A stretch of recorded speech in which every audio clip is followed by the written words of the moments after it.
ঘন জঙ্গলের ভেতর এক বিশাল সিংহ বাস করত। সবাই তাকে ডাকত বনের রাজা সিংহরাজ নামে। তার কণ্ঠের গর্জন শুনে দূরের প্রাণীরাও ভয়ে থেমে যেত। তবে সিংহরাজ কেবল শক্তিশালীই ছিলেন না, তিনি ছিলেন ন্যায়পরায়ণ ও জ্ঞানী শাসক। সিংহরাজের প্রাসাদ। জঙ্গলের মাঝে একটি গুহা ছিল তার আস্তানা। সেই গুহার সামনে বড় বড় গাছ আর ঝর্ণার জলধারা বয়ে যেত। প্রতিদিন সকালে সব প্রাণী একত্র হয়ে তার সামনে উপস্থিত হতো। হাতি, হরিণ, বানর, পাখি সবাই মিলে খবর দিত কার কোথায় সমস্যা হচ্ছে। সিংহরাজ গম্ভীর গলায় বলতেন, আমার রাজ্যে কোনো প্রাণীর ক্ষতি হোক তা আমি মেনে নেব না। বানরের অভিযোগ। একদিন এক দুষ্টু বানর সিংহরাজার কাছে এসে বলল, হুজুর, শিয়াল প্রতিদিন আমাদের গাছ থেকে ফল চুরি করে নিয়ে যায়। আমরা কিছু বললেই সে পালিয়ে যায়। সিংহরাজ একটু হেসে বললেন, চিন্তা করো না, কাল সকালে বিচার হবে। পরদিন সব প্রাণী একত্র হল। সিংহরাজ শেয়ালকে ডাকলেন, শেয়াল, তুমি কি সত্যিই বানরের ফল চুরি করো?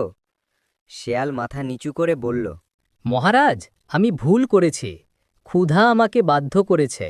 সিংহরাজ তখন ভাবলেন, রাজ্যের প্রাণীরা যদি ক্ষুধার্ত থাকে তবে শান্তি আসবে কেমন করে?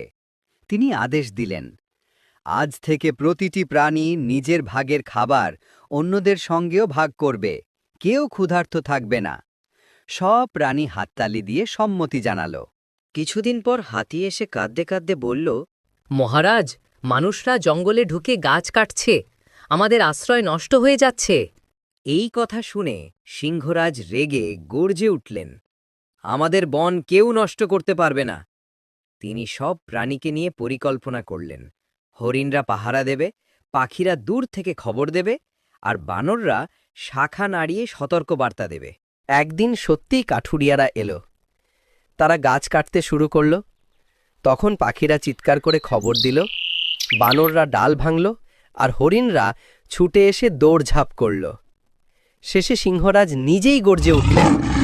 কাঠুরিয়ারা ভয়ে সব ফেলে পালিয়ে গেল। সেই দিন থেকে আর কেউ সাহস করে বনে ঢোকার চেষ্টা করল না। বনের প্রাণীরা খুশি হল। সিংহরাজের ন্যায় বিচার আর শক্তির কারণে বন আবার শান্তময় উঠল। প্রাণীরা প্রতিদিন আনন্দে থাকত, কেউ আর কারো ক্ষতি করত না। সবাই জানত, যতক্ষণ সিংহরাজ আছেন ততক্ষণ বন নিরাপদ।